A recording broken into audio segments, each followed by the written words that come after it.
Hello, beautiful souls. I'm Evelyn Marlowe, and this is my story of how I took back everything that was stolen from me, and more. If you think being 72 means your fighting days are over, think again. The California sun streamed through the kitchen window as I sat at what used to be my breakfast table, watching my daughter Clara count my pension money like it was her weekly allowance. $7,000, deposited every month for the past 7 years.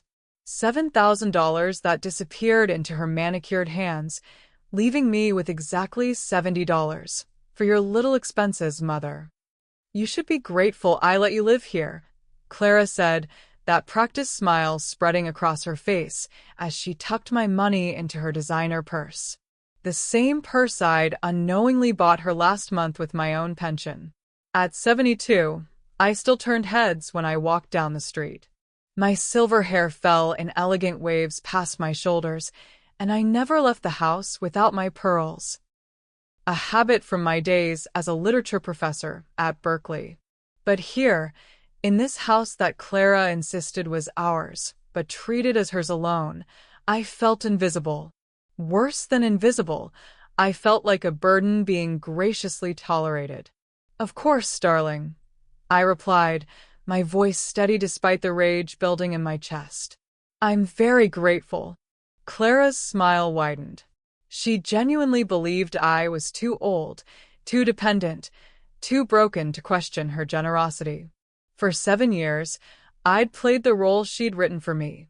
The grateful mother, lucky to have such a caring daughter, content with my small allowance while she lived like a queen on my retirement.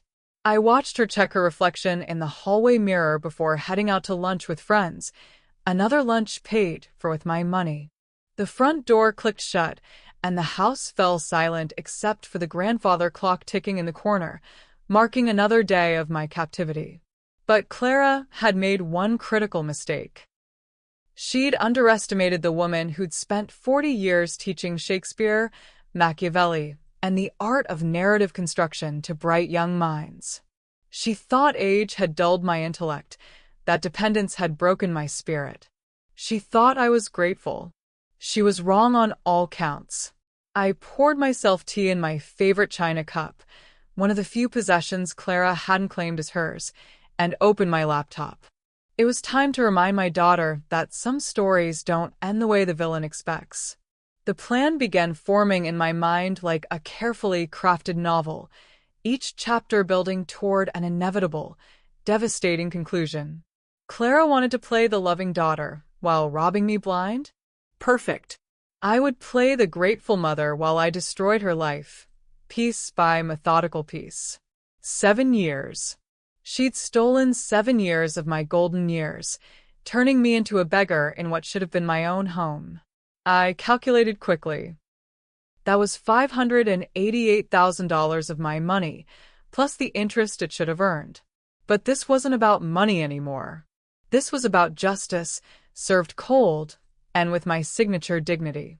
I opened my computer and began typing. Not a novel this time, but the first draft of my daughter's downfall. Don't go anywhere, because what happens next will shock you. But first, let me share something important with you. If you've ever been told you're too old to start over, let me tell you, that's a lie. Your story isn't over, and you still have chapters left to write. Our best-selling book, Reclaiming Your Peace After Pain, is filled with simple, powerful steps to help you heal, rebuild, and fall in love with life again. Click the link in the description box and start your new beginning today. Trust me, it's never too late to become the author of your own revenge story. The conversation that changed everything happened on a Thursday morning while I was tending to the roses Clara had forbidden me to plant, but couldn't be bothered to remove. Her voice drifted through the open kitchen window, sharp with laughter. "Oh, Michelle, you have no idea how easy this is," she was saying into her phone. "Mom's completely lost it. Half the time she can't remember where she put her glasses, and the other half, she's asking me to explain how to use the TV remote. It's almost too easy to manage her money." I froze, my pruning shears suspended above a particularly beautiful bloom. The best part? She actually thinks the $70 I give her is generous. 7,000 goes in, 70 comes back out, and she thanks me for it. I swear, senility is a gold mine if you know how to work it. Her laughter was like ice water in my veins. Not because of the theft. I'd suspected that for months. But because of how utterly foolish she believed me to be. How completely she'd bought into the role I'd been unconsciously playing, the doddering old woman, grateful for scraps from her own table. I'm thinking of getting the kitchen remodeled with next month's deposit, Clara continued. Maybe that Italian marble we saw at the showroom. Mom won't even notice. She barely leaves her room anyway. I knelt there among my roses, my hands steady despite the fury coursing through me, and I realized something profound. My daughter had just handed me the greatest gift of my 72 years. She'd revealed the depth of her contempt, and more importantly, the depth of her stupidity. For 7 decades, I'd been underestimated by people who confused kindness with weakness, dignity with fragility. As a young professor, male colleagues had assumed I'd gotten my position through luck rather than brilliance.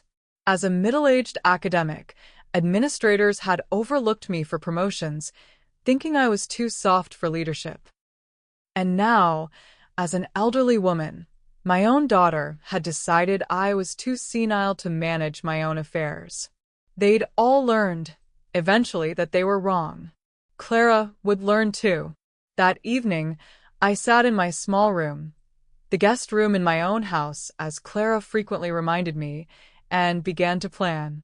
On the surface, I would continue being the grateful, slightly confused mother she expected. Underneath, I would become something else entirely, her nemesis. I pulled out a notebook and began writing, my cursive as sharp and precise as it had been in my teaching days. At the top of the first page, I wrote, Chapter 1, The Education of Clara Marlowe. Because that's what this would be, an education. She'd spent 7 years teaching me what cruelty looked like. Now I would teach her what consequences felt like. The next morning, Clara found me in the kitchen, struggling with a coffee maker. Oh, Mother, you're going to break it, she sighed, gently moving me aside. You know you're not supposed to touch the complicated appliances. I'm sorry, dear, I said, my voice perfectly pitched between embarrassment and gratitude. I just wanted to make you coffee before you left for work. Her expression softened slightly, the first genuine emotion I'd seen from her in months. For a moment, I almost felt guilty for what I was planning. Almost. Then she patted my shoulder like I was a well-meaning pet and said, That's sweet, but let's stick to what you can handle, okay? Maybe you could dust the living room instead. The guilt evaporated. She wanted to treat me like hired help in my own home? Perfect. Hired help was invisible. Invisible people could move through the world unnoticed, gathering information, making plans, setting traps. I smiled and nodded, the picture of an obedient mother. Of course, darling. Whatever you think is best. As she hurried off to spend my money on another day of luxury, I began dusting and listening. The house had excellent acoustics, and Clara had never learned to whisper when she thought no one important was around.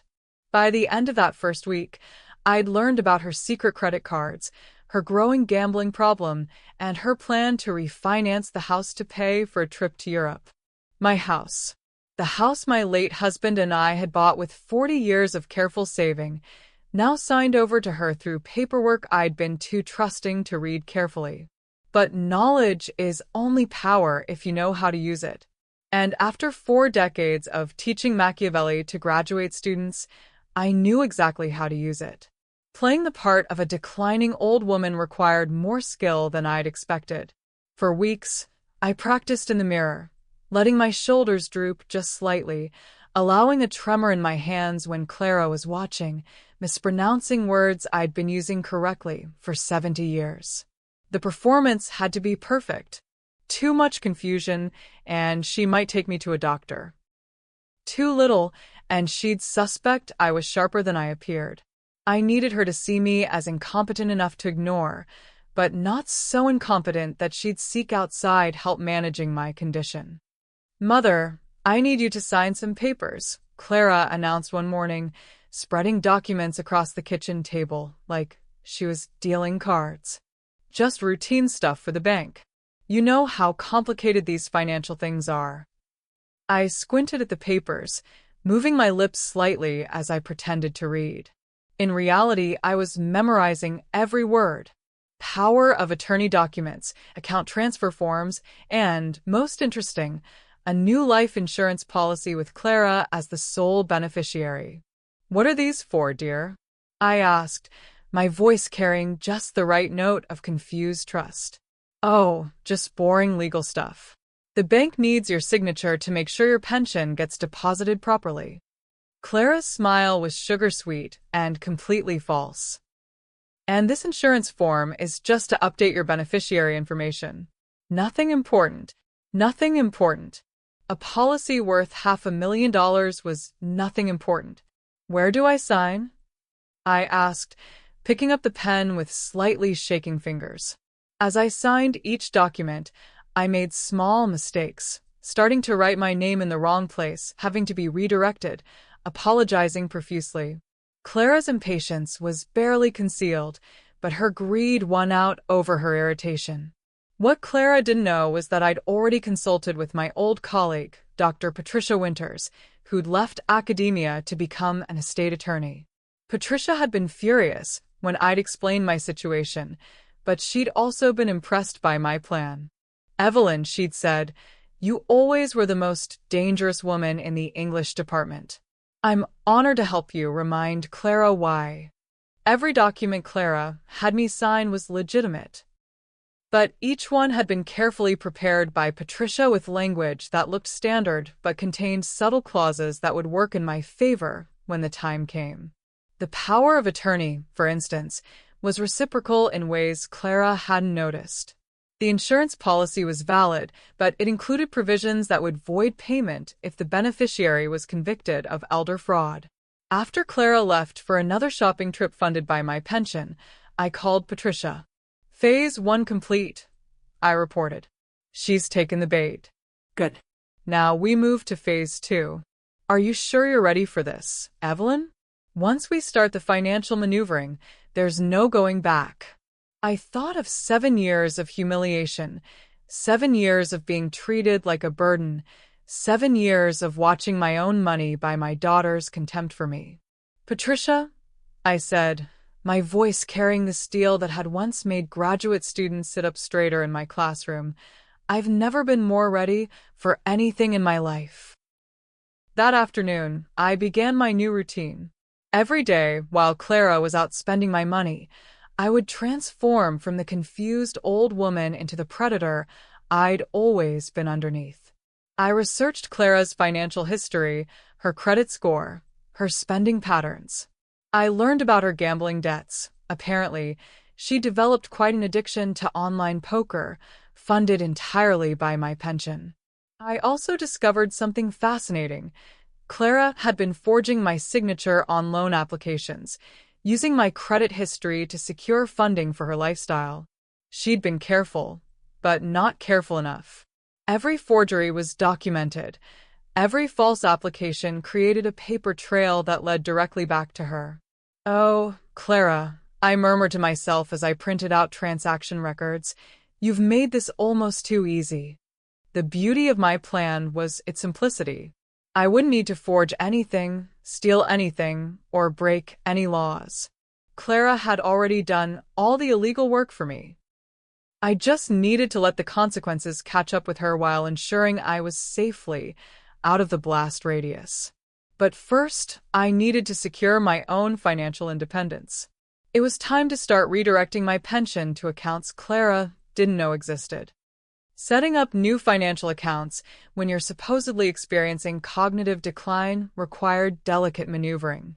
I chose a small bank across town, one where I could present myself as a sharp, independent woman managing her own affairs, because that's exactly what I was. "Mrs. Marlowe," the banker said as I settled into his office chair, every inch the dignified professional I'd always been. It's wonderful to meet you. Dr. Winters speaks very highly of you. Patricia had made the introduction, explaining that I needed discreet banking services for a family situation. The banker, Mr. Hassan, was young enough to be my grandson but old enough to understand that family situations involving elderly clients often required extra sensitivity.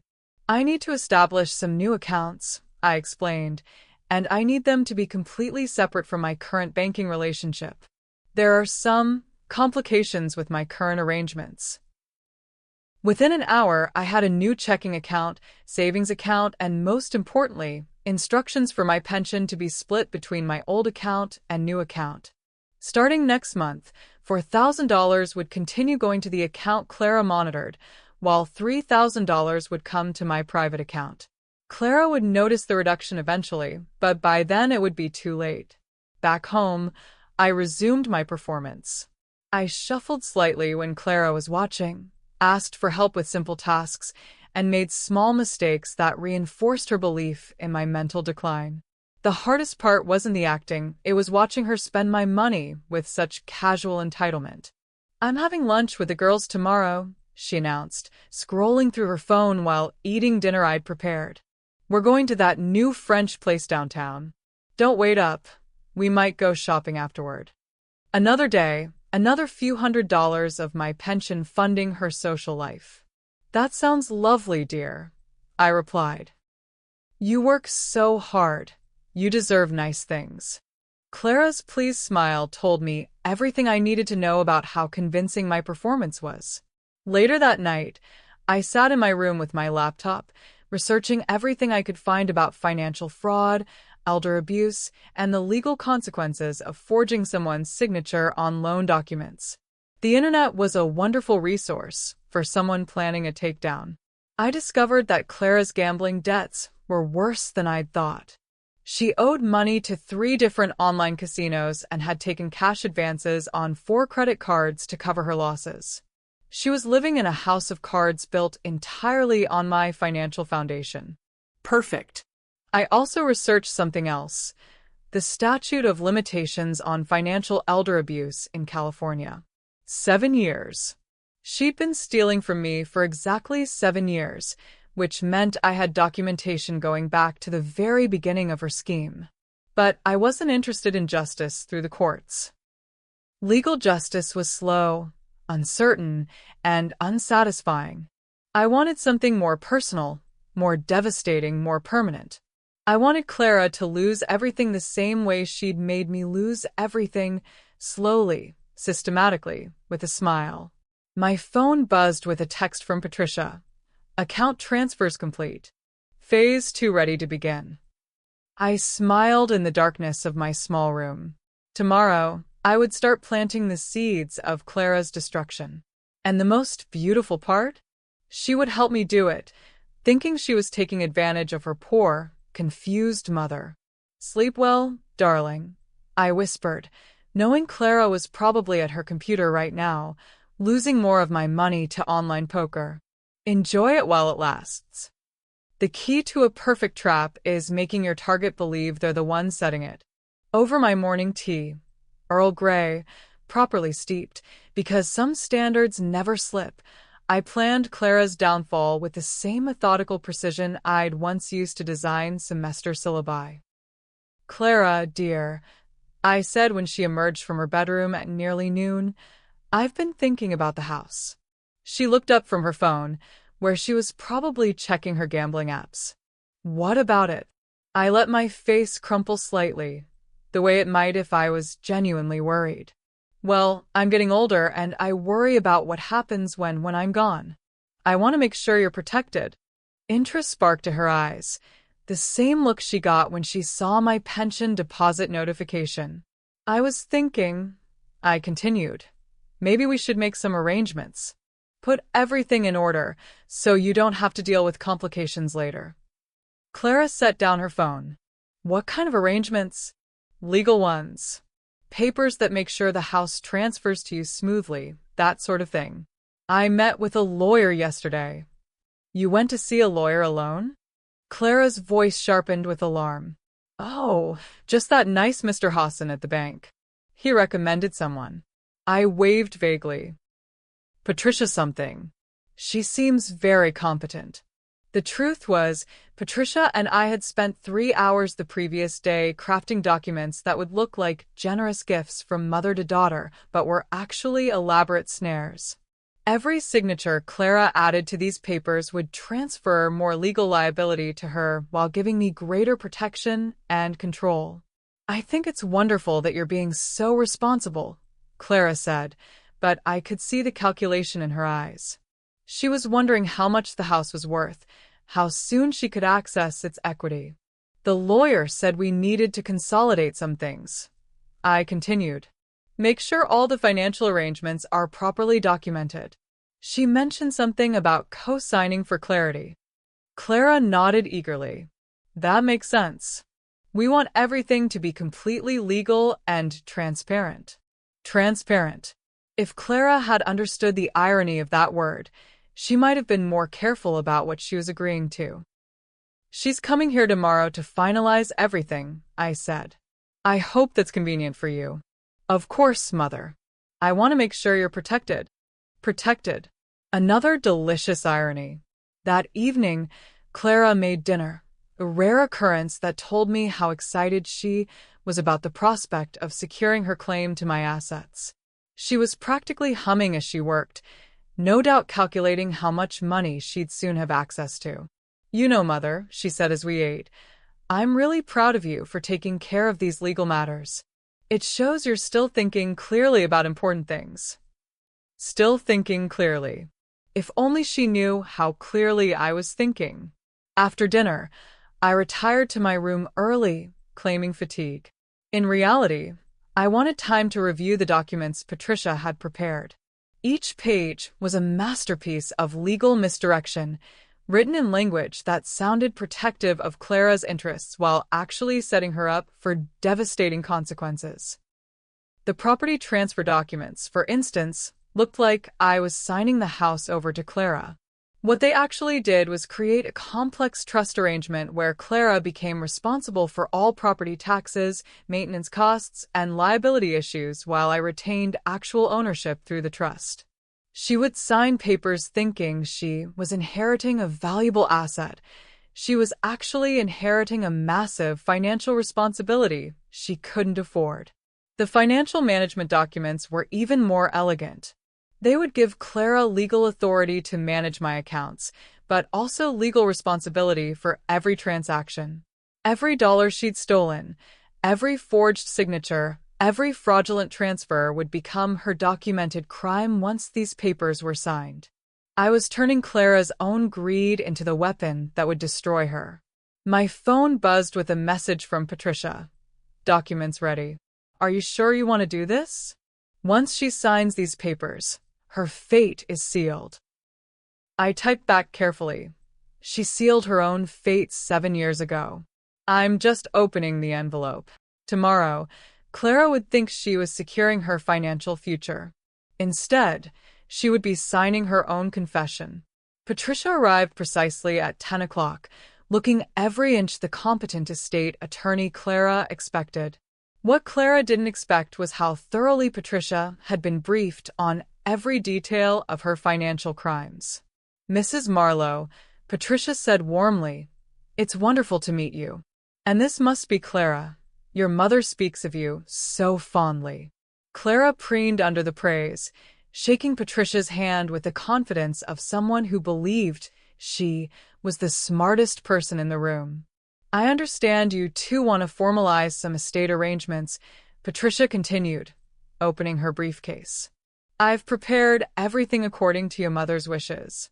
For the next hour, Patricia walked us through the documents with professional calm. She explained each form in terms that made Clara's eyes light up with greed: full financial authority, streamlined inheritance, protection from taxes and complications. What she didn't explain were the subtle clauses that made Clara personally liable for any fraudulent activity on the accounts she'd be managing, or the provisions that would trigger automatic audits if certain spending patterns were detected. "This is very generous of you, Mother," Clara said as she signed paper after paper. "You're really looking out for my future." "I've always wanted the best for you, darling," I replied, and for once, I wasn't lying. The best thing for Clara would be learning the consequences of her actions. Character building, really. The most crucial document came last. A revised power of attorney that looked like it was expanding Clara's authority, but actually documented her as the person responsible for all financial decisions going back 7 years. Every stolen pension check, every forged signature, every fraudulent transfer, all now legally her responsibility. And this final signature, Patricia said, indicating the line where Clara needed to sign, makes you the official financial manager for all your mother's accounts, past and present. Clara signed with a flourish, probably already planning how to spend her newfound wealth. After Patricia left, Clara was practically giddy. "Mom, this is going to make everything so much easier. No more confusion about money, no more complications. I'll handle everything." "I trust you completely," I said, and watched her beam with satisfaction. That afternoon, while Clara went shopping to celebrate her legal victory, I made a single phone call. "Patricia, it's done. She's signed everything." "All of it? Even the liability transfers?"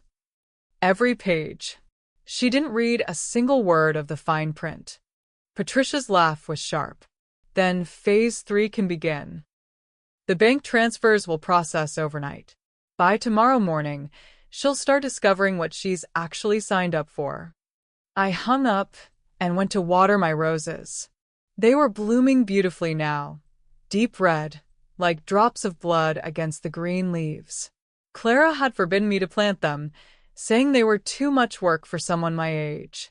But like everything else she'd underestimated about me, they'd flourish despite her doubts.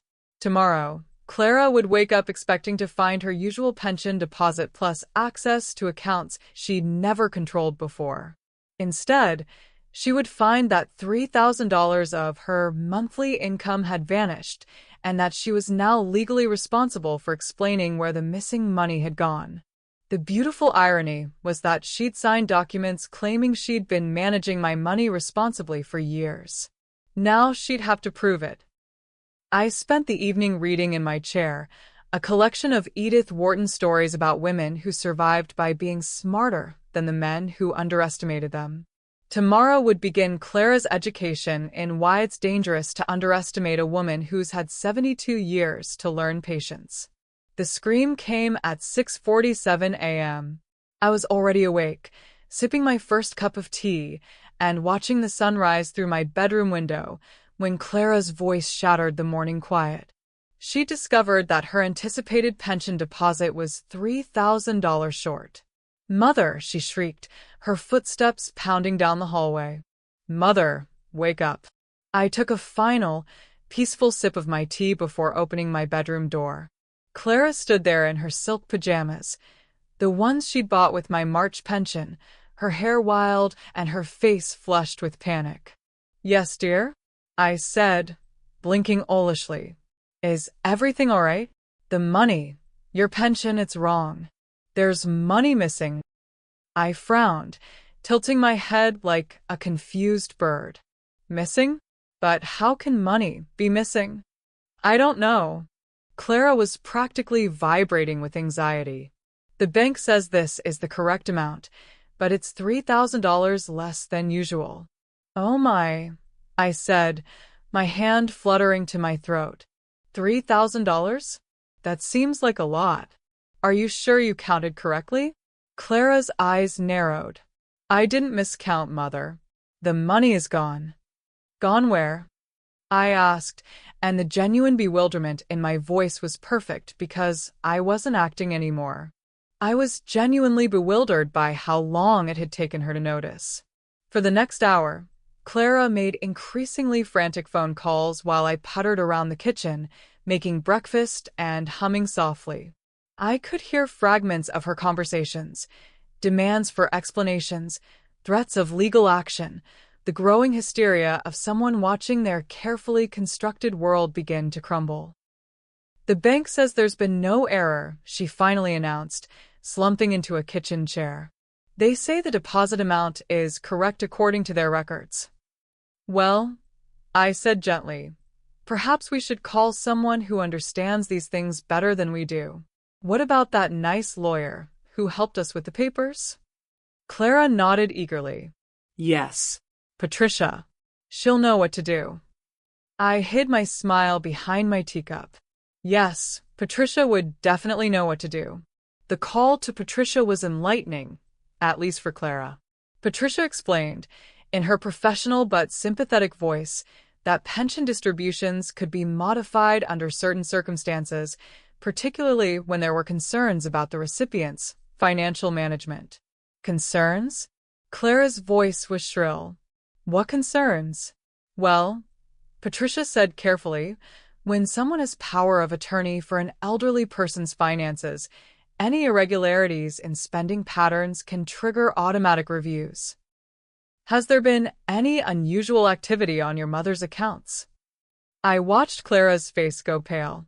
She was clearly thinking about the gambling, the cash advances, the luxury purchases, all made with my money, but under her authorization. There might have been some. Mom's expenses have increased. I see, Patricia said. Well, these reviews are routine. Nothing to worry about if everything has been properly documented and transparent. After Clara hung up, she turned to me with desperation creeping into her voice. Mom, you haven't been spending money I don't know about, have you? Making any purchases or transfers? I blinkte her innocently. Spending money? But dear, you only give me $70 a month. What could I possibly spend? She stared at me for a long moment, clearly trying to figure out how $3,000 of my pension had disappeared. What she couldn't understand was that the money hadn't disappeared at all. It had simply gone to where it belonged, into an account I controlled. Over the following days, Clara's anxiety grew into full-blown panic. Her credit card bills were due, her gambling debts were accumulating interest, and the money she'd counted on to maintain her lifestyle had been cut by nearly half. She began making mistakes, small ones at first, then larger ones. She tried to access savings accounts I'd never told her existed. She attempted to increase the cash advances on her credit cards. She even called my bank pretending to be me, which was automatically flagged as potential fraud. Each mistake created more documentation, more evidence of her financial desperation and increasingly criminal behavior. I don't understand what's happening, she said one evening, staring at a pile of past due notices. It's like the money just vanished. Money can't vanish, dear, I said gently. It has to go somewhere. Perhaps if you checked with the bank again. But the bank couldn't help her find money that was exactly where it was supposed to be, in my account under my control, being managed by someone competent for the first time in 7 years. The eviction notice arrived on a Tuesday morning in June, delivered by a sheriff's deputy who was professionally polite but unmistakably serious. Clara signed for it with shaking hands while I watched from the kitchen window, sipping my tea and marveling at how perfectly everything was unfolding. Mother! Clara's voice cracked with panic as she burst through the front door. Mother! They're taking the house. I hurried to her side, wringing my hands with apparent distress. Taking the house? But how can they take the house? I don't know. She thrust the papers at me. Read this. They say we haven't paid the mortgage in 3 months. I squinted at the documents, moving my lips as I pretended to struggle with the legal language. In reality, I was admiring Patricia's handiwork. The mortgage Clara thought she'd been paying with my pension money had actually been transferred to a separate account, one that required both our signatures for any payments. Since Clara had been forging my signature on the payment authorizations, the payments had been flagged as fraudulent and reversed. I don't understand, I said, my voice quavering with just the right amount of confused fear. Didn't you pay the mortgage with my pension money? Of course I did. I always pay it. But her voice lacked conviction now. She was starting to realize that something was terribly wrong, but she couldn't figure out what. The beautiful irony was that Clara actually had been making mortgage payments, but she'd been doing it with forged signatures and fraudulent account access. Now that those activities were being investigated, every payment was being reversed as potentially criminal. Maybe we should call Patricia, I suggested weakly. This time, Patricia's conversation with Clara was less sympathetic. Ms. Marlowe, I'm afraid the situation is more complicated than a simple missed payment. The bank has flagged multiple irregularities in your mother's account management. What kind of irregularities? Signature discrepancies, unauthorized transactions, and what appears to be systematic fund diversion. They've referred the matter to their fraud investigation department. I watched Clara's face go white. Fraud investigation? It's routine when there are concerns about elder financial abuse, Patricia explained. The bank is required to investigate any situation where an elderly person's funds may have been mismanaged by someone with access to their accounts. After the call ended, Clara stood in the kitchen like a statue, the eviction notice trembling in her hands. This is impossible, she whispered.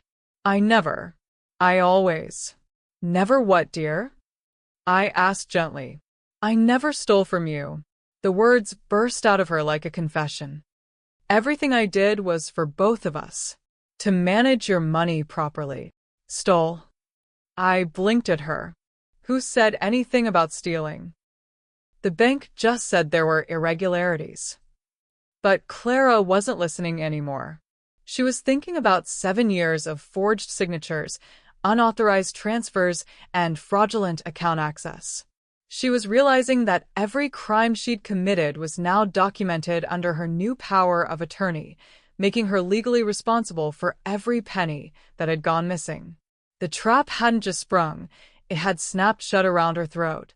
That evening, while Clara made increasingly desperate phone calls to banks, lawyers, and anyone who might help her understand how her perfect scheme had collapsed, I packed my belongings. Not everything, just the essentials I'd need for my new life. Because tomorrow I was moving out. Not because I was being evicted, but because I had somewhere better to go. The house Clara was about to lose had been my prison for 7 years. I had no interest in staying to watch her cry over its ruins. Where are you going? Clara demanded when she saw my suitcase.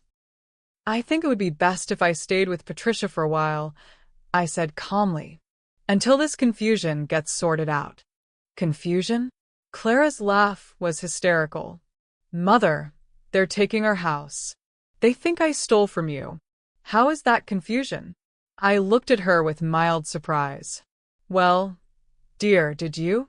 The question hung in the air between us like a blade. Clara opened her mouth to deny it, then closed it again. Because we both knew the answer, and for the first time in 7 years, she realized that I knew it too. I was protecting your money? From whom? I asked, my voice still gentle but with something new underneath, something sharp and cold that made Clara step backward. From complications. You don't understand how complicated money management is. You're right, I said, picking up my suitcase. I don't understand how someone could steal $588,000 from their own mother and still sleep at night. Clara's face went chalk white. You knew? I smiled then, and it wasn't the confused, grateful smile she was used to. It was the smile I'd once given to students who thought they could plagiarize their way through my classes, right before I failed them. Darling, I said, I've known everything from the very beginning. The only question was how long I was going to let you think you were getting away with it.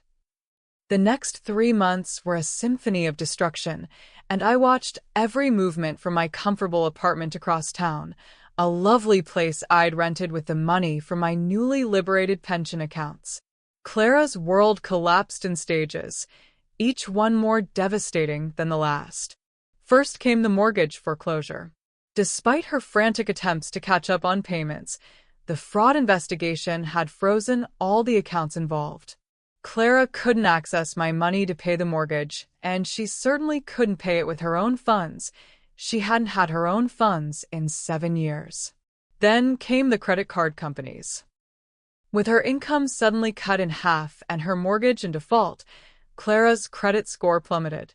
The cash advances she'd been using to cover her gambling debts were called in all at once. She'd been juggling her financial obligations like a street performer with too many balls in the air, and now they were all crashing down around her. The criminal investigation began in August. Bank investigators had found the pattern of forged signatures, unauthorized transfers, and systematic financial abuse going back 7 years. Every document Clara had signed giving her authority over my accounts now made her legally responsible for every fraudulent transaction. The police detective who called me was sympathetic but thorough. "Mrs. Marlowe, we understand this must be difficult.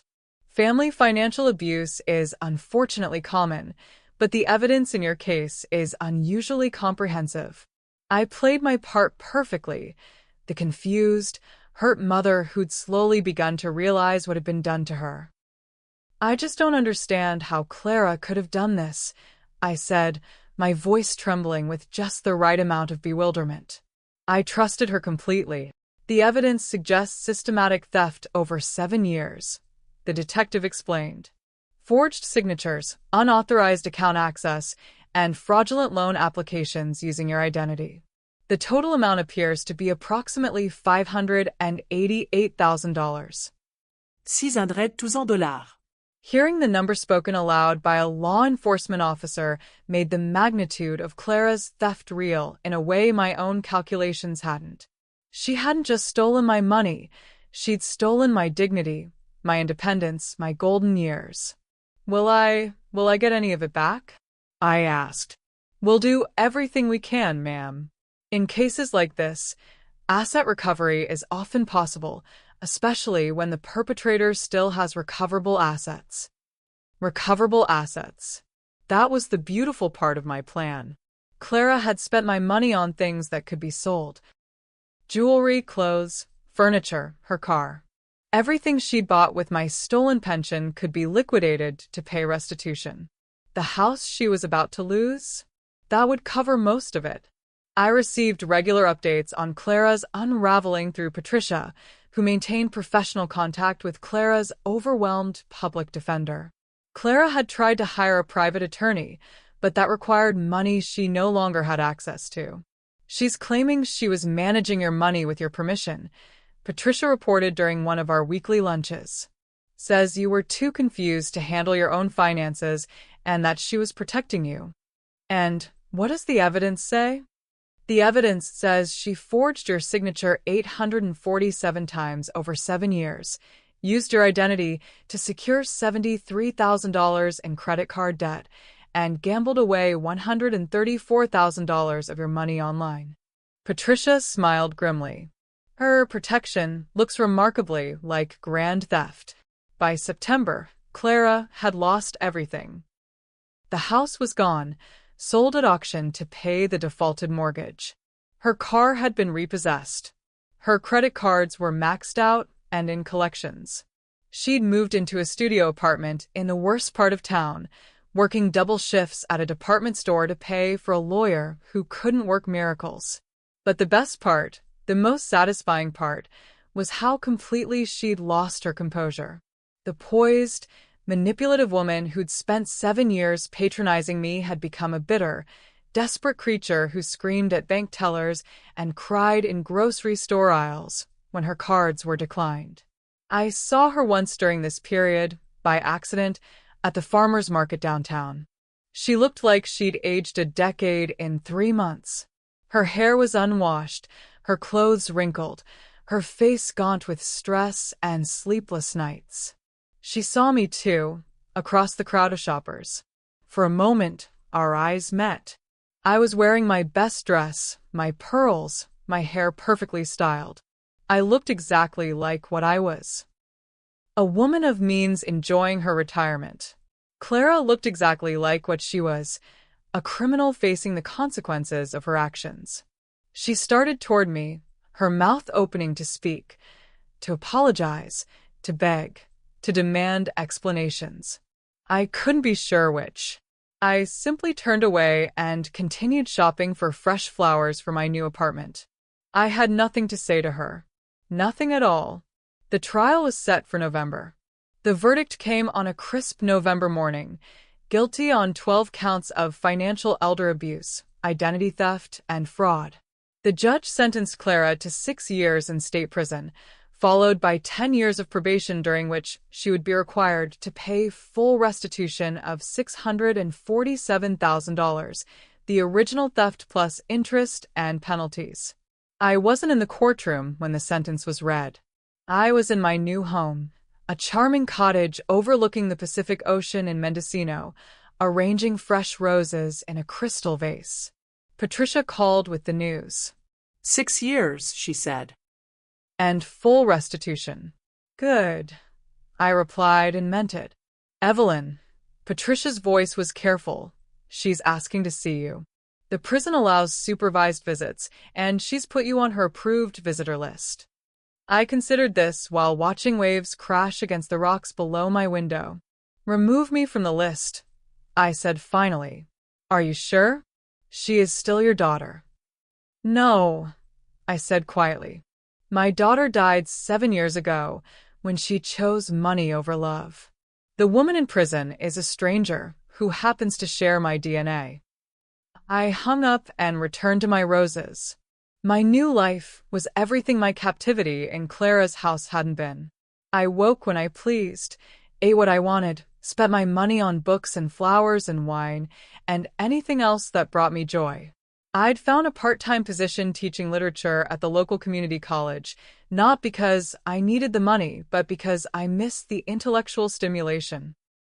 My students were older adults returning to education, people who'd been told they were too old to learn new things. I made it my mission to prove them wrong, just as I'd proven Clara wrong about my capabilities. The cottage came furnished with a beautiful writing desk overlooking the ocean. I'd started working on my memoirs, tentatively titled Late Blooming, A Life Reclaimed. My publisher, yes, I had a publisher now, said there was enormous interest in stories about women who refused to accept society's limitations on their age and ability. 3 months after Clara's sentencing, I received a letter from her. It sat on my kitchen table for a week before I finally opened it. Dear Mother, it began, I know you must hate me, and I deserve that. I'm writing to tell you how sorry I am, and to ask. I stopped reading and fed the letter to the flames in my fireplace. I didn't need to know what she was asking for. The answer was no. 6 months later, another letter arrived. This one went straight into the fire without being opened. The letters stopped coming after that. I never visited her in prison. I never sent money for her commissary account. I never acknowledged her existence in any way. As far as I was concerned, the woman who'd stolen 7 years of my life had simply ceased to exist. Some people might call that cruel. I called it justice. On my 73rd birthday, I threw myself a party. Not a big gathering, just Patricia, a few colleagues from the college, and some new friends I'd made in town. We drank champagne on my deck and watched the sunset paint the ocean gold. Any regrets? Patricia asked as we stood at the railing, slightly tipsy from excellent wine. I thought about the question seriously. Did I regret destroying my daughter's life? Did I regret choosing revenge over forgiveness? Did I regret the coldness with which I'd executed my plan? None, I said finally. She made her choices. I simply made sure she lived with the consequences. And what about forgiveness? Moving on? All those things the self-help books recommend. I laughed, the sound carried away by the ocean breeze. Forgiveness is for people who deserve it. Moving on is for people who haven't found the perfect stopping place. I raised my glass to the setting sun, to my new life, to the woman I'd rediscovered under 7 years of forced gratitude and false smiles. She stole 7 years from me, I said, echoing the words I'd written in my journal on the day I decided to fight back. I gave her a lifetime in return. Clara had 6 years left on her sentence, followed by 10 years of probation and debt that would take decades to repay.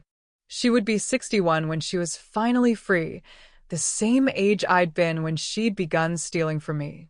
Old enough to understand what it felt like to have your golden years stripped away, but young enough to live with that understanding for a very long time. I turned away from the sunset and went inside to prepare dinner for one. Tomorrow, I would wake up in my own bed, spend my own money, and live my own life. I would write another chapter of my book, teach another class full of students who thought they were too old to dream, and tend my garden where every flower bloomed exactly as I chose. Clara would wake up in a 6 by 8 foot cell, counting the days until she could begin paying back what she'd stolen, knowing that her mother was living the life that should have been theirs to share, if she'd chosen love over greed. The scales, finally, were balanced. And I was free. Thank you for joining me on this journey of reclaiming my power and dignity. If my story resonates with you, please subscribe to Her Real Stories and ring that notification bell.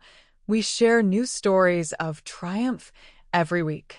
And remember, our book, Reclaiming Your Peace After Pain, is available now. It's filled with practical steps to help you move from victim to victor, just like I did. The link is in the description below. Your transformation starts with a single decision to stop accepting less than you deserve. Until next time, remember, it's never too late to write your own ending.